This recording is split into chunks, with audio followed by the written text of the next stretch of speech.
Good morning to my dear students. I hope you will be safe at your home. जैसे कि आप यहाँ पे एक पिक्चर्स देख रहे हैं, वर्षा जल संचयन, जल चक्र, rain water harvesting, roof washers.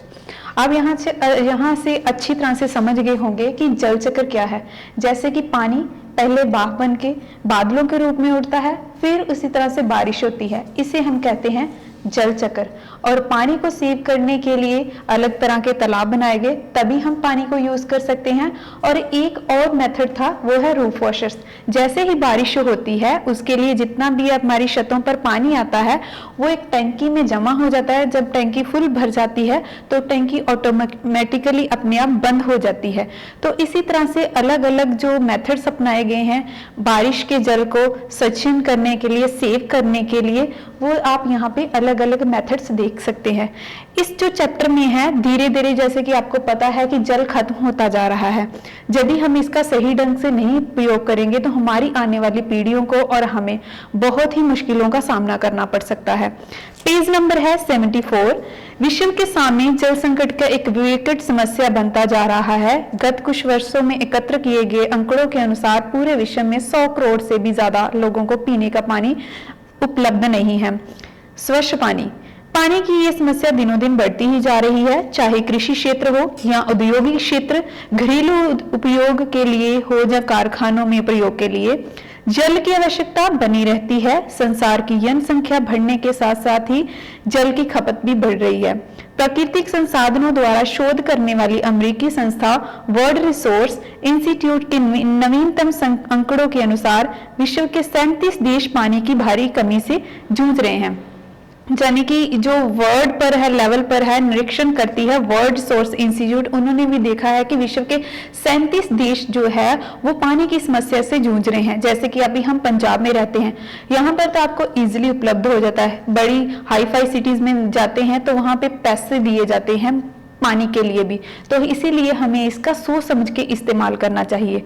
जल का एक चक्र है, वर्षा के रूप में बरसना, भाप बनकर उड़ना, बादल बनना, फिर बरस पड़ना, यही जल चक्र जीवन की सभी क्रियाओं का आधार है।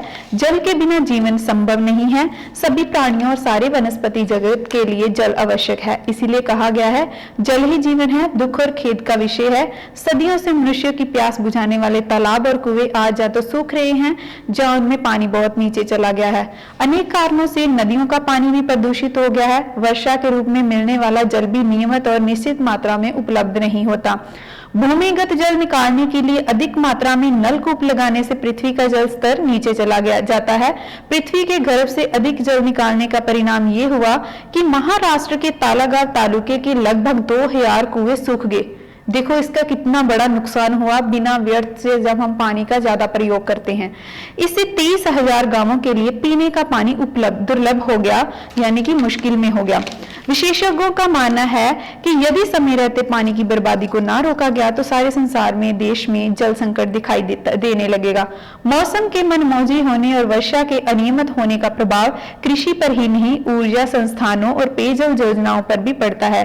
सारे देश में प्रतिवर्ष एक जैसी वर्षा नहीं होती। राजस्थान में 100 मिलीमीटर औसत वर्षा होती है तो मेघालय के चेरापूंजी में 1100 मिलीमीटर वर्षा होती है। विश्व का सर्वाधिक वर्षा का रिकॉर्ड मेघालय के मौसीराम में है, जहां इससे भी अधिक वर्षा होती है। जबकि हमारे देश में पर्याप्त वर्षा होती है, परंतु वर्षा का अधिकांश जल नदी नालों में बह जाता है। बढ़ते जल संकट को देखकर विशेषज्ञों ने वर्षा जल के संचयन की ओर ध्यान देना शुरू किया है। रेन वाटर हार्वेस्टिंग नाम से वर्षा जल संचयन योजना बनाई गई है। इस सारे देश में लागू करने पर जोर दिया जा रहा है। नई दिल्ली में इसी विषय पर राष्ट्रीय व्यापी सेमिनार आयोजित किया गया था, जिसका उद्घाटन करते हुए तत्कालीन प्रधानमंत्री अटल बिहारी वाजपेयी ने कहा था, केंद्र और राज्य सरकारें इस जल समस्या से अकेले निपट नहीं सकती। संपूर्ण देश में सरकारी, गैर सरकारी सभी संस्थाएं तथा पंचायती राज के सभी लोग, यहाँ तक कि देश का हर नागरिक जब तक इस प्राकृतिक जल संपदा के संचयन का बीड़ा उठा नहीं लेता, तब तक वर्तमान और आने वाली भीषण जल संकट का कोई समाधान नहीं निकल सकता। जैसे कि अटल बिहारी वाजपेयी जो पहले हमारे प्रधानमंत्री थे, उन्होंने पहले ही बताया था कि ये सिर्फ मामला एक ही राज्य का नहीं है, ये पूरे देश पूरे संसार का है। जब तक ये सारे एक होकर इसके लिए मतलब प्रॉब्लम का सलूशन नहीं निकालते, इस मुश्किल को हल नहीं किया जा सकता।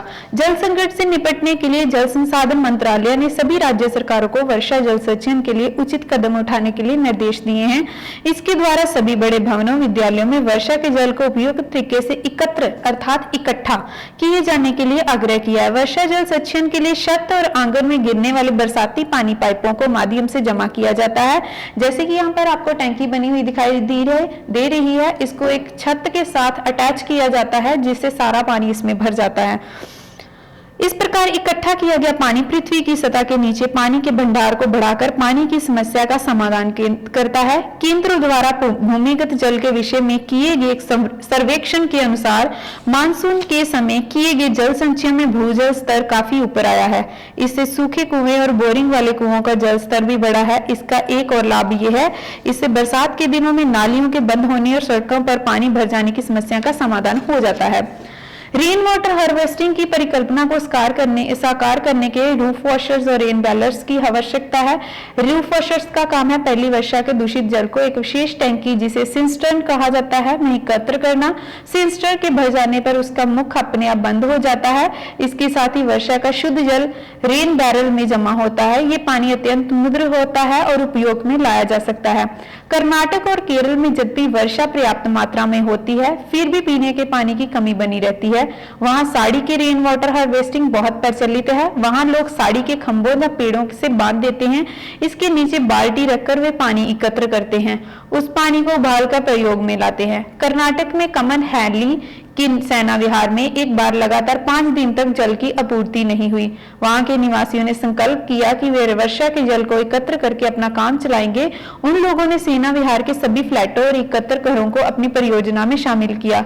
ये लोग पूरी तरह से बेंगलुरु जल बोर्ड की आपूर्ति पर निर्भर रहते थे। उन्हें प्रतिदिन 3.5 लाख लीटर जल की आवश्यकता थी।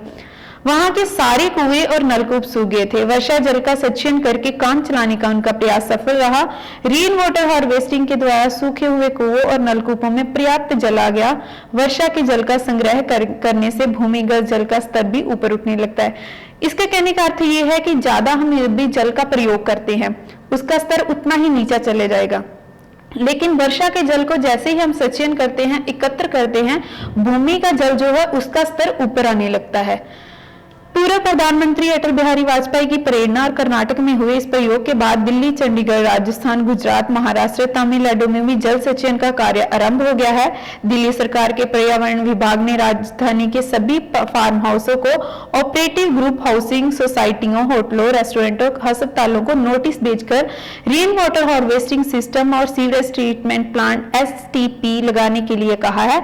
ऐसा करने से यहाँ प्रयोग होने वाले लाखों लीटर पानी को रिसाइकिल करके उनका अन्य कामों में प्रयोग किया जा सकेगा। जल ही प्रत्येक बूंद अमूल्य है। इस प्राकृतिक संपदा को अत्यधिक बचाकर रखने के लिए हमें यथासंभव प्रयत्न करना होगा, जिससे आने वाले दिनों में जल संकट भीषण रूप ना ले ले। अंत में मैं इतना ही कहना चाहूंगी, फॉर एग्जाम्पल हम राजस्थान में हैं, अगर वहां पर हमें पानी दिखाई नहीं दे रहा तो एक बूंद की भी कीमत हमें पता चलेगी। तो एक बूंद कर करके तालाब भर जाता है, कुआं भर जाता है। तो एक बूंद की कीमत का भी एहसास होना चाहिए, क्योंकि ये जल ही हमारा जीवन है। जल के बिना हमारा जीवन संभव है, आने वाली पीढ़ियों के लिए, हमारे लिए जल के बिना ये पृथ्वी भी असंभव है। इसके साथ ही जैसे कि मैंने वर्ड मीनिंग्स यहाँ पे लिखी हुई है, संचयन इकट्ठा करना, विकट भयंकर, अंकड़े अंक, उपलब्ध प्राप्त, खेद, पश्चाताप। तो आपने इसके साथ ही इस चैप्टर के वर्ड्स मीनिंग को लर्न करना है, ठीक है। इसके साथ ही इसको अपनी नोटबुक पे भी करना है और लर्न भी करना है। Thanks and have a nice day.